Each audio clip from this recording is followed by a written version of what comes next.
Bonjour et bienvenue à tous pour cette nouvelle affaire. C'est l'heure idéale pour expédier la corvée de course, le tout début d'après-midi. Ce lundi 3 juin, à North Olmsted, petite ville de l'Ohio, les allées du supermarché sont pratiquement désertes. Son fils de 3 ans perché dans le caddie, Margot Wood saisit un à un les produits notés sur sa liste. Le petit Julian, comme d'habitude, réclame une peluche de dinosaure, sa grande passion. Occupée à lui expliquer qu'elle ne peut pas toujours céder, mais sur le point de céder quand même, sa maman ne remarque pas la femme en noir qu'il observe au bout de l'allée. Dans sa main, ni panier, ni sac plastique, mais un long couteau de boucher.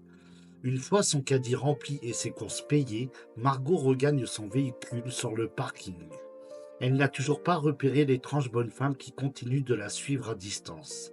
La mère de famille plaisante avec son fils, tout heureux de serrer sa nouvelle peluche. Dans quelques minutes, le gamin pourra la montrer fièrement à son grand frère et à sa petite sœur. Arrivée derrière son SUV, Margot ouvre le coffre pour y charger ses sacs. C'est alors que la femme attaque, surgissant d'un bond pour planter sa lame effilée dans le dos du petit garçon. Après un instant de stupéfaction, Margot se jette sur l'assaillante pour tenter de défendre son enfant. Mais la femme parvient à la repousser et poignarde à nouveau le pauvre gamin. Dans la mêlée, le caddie se renverse. Le petit Julian roule au sol, dans son t-shirt trempé de sang. La femme bat alors en retraite, quittant les lieux d'un pas nonchalant, son couteau rougi toujours à la main. Margot, elle-même blessée et surtout en état de choc, appelle à l'aide d'une voix éraillée par la panique. Plusieurs clients du supermarché accourent. La première ambulance arrive sur le parking à 15h06. Julian est dans un état critique. Ne vous occupez pas de moi, sauvez mon fils, supplie Margot. Mère et fils sont transportés à l'hôpital. Quelques minutes après leur départ, le père du petit arrive à son tour devant le supermarché. Nul ne sait comment il a été prévenu, mais il sait. Abandonnant sa camionnette au milieu de l'allée, ses clés toujours sur le contact, Jared Wood court vers les policiers présents.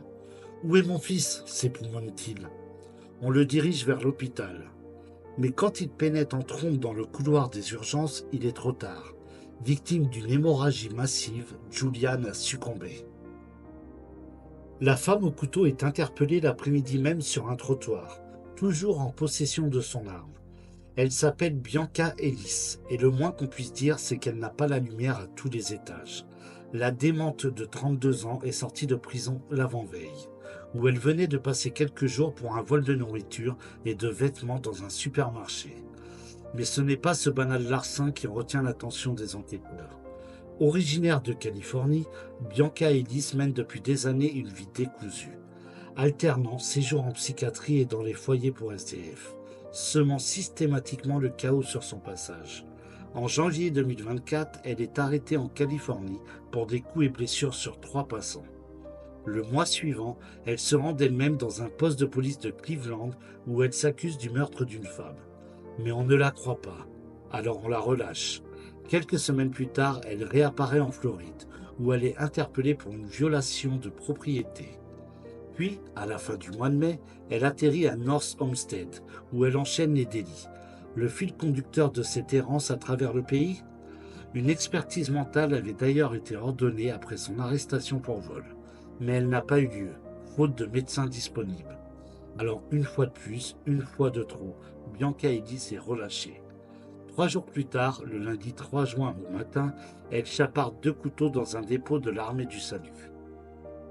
Et c'est là qu'elle se rend au supermarché, pour y commettre l'horreur que l'on sait. Les bandes de vidéosurveillance sont glaçantes. Sur les images, on voit nettement la furie marquer un temps d'arrêt, au moment où elle repère Margot et son fils, dans les allées de la grande surface. Dès lors, elle les suit partout, jusqu'au parking, où elle prend gratuitement la vie du pauvre petit garçon. Mais pourquoi ce geste insensé? Le 10 juin 2024, une semaine après les faits, Bianca Ellis est présentée devant une juge. Jared et Margot, qui viennent d'enterrer leur fils, sont présents à l'audience, pleins de haine pour cette femme qui leur a tout pris. Ils espèrent des réponses, mais ils n'en obtiendront pas. Une lueur démente dans le regard, Bianca Ellis affiche une attitude plus indéchiffrable que jamais. Elle sourit pendant que le procureur égrène les chefs d'accusation retenus contre elle. Meurtre aggravé, tentative de meurtre, agression criminelle, mise en danger d'un mineur, falsification de preuves, vol délictuel. À plusieurs reprises, on la voit même glousser, comme si elle prenait plaisir à entendre la liste de ses crimes. Et quand la juge lui demande si elle a bien compris sa situation, elle répond en espagnol Claro que sí. Après la diffusion macabre des images, Jared Wood s'avance à la barre, un ruban vert épinglé sur son polo. C'était la couleur préférée de son fils. D'une voix entrecoupée de sanglots, le colosse de 39 ans pointe son doigt vers l'accusé et implore la juge. Faites tout ce que vous pouvez pour garder ce monstre derrière les barreaux. Message reçu. Bianca Ellis a depuis été incarcérée, avec une caution fixée à 5 millions de dollars, une somme qu'elle aura du mal à réunir. De son côté, le procureur a annoncé qu'il allait requérir la peine de mort. Reste à savoir si la fameuse expertise mentale, toujours en attente, ne la mettra pas à l'abri d'une sanction pénale. Dans tous les cas, on espère que cette fois, personne ne remettra ce danger sur pattes dans la nature. Merci d'avoir suivi cette vidéo. Si cette histoire vous a touché, n'hésitez pas à vous abonner et à activer la cloche pour ne manquer aucune de mes prochaines vidéos. Prenez soin de vous et à très bientôt pour une nouvelle affaire.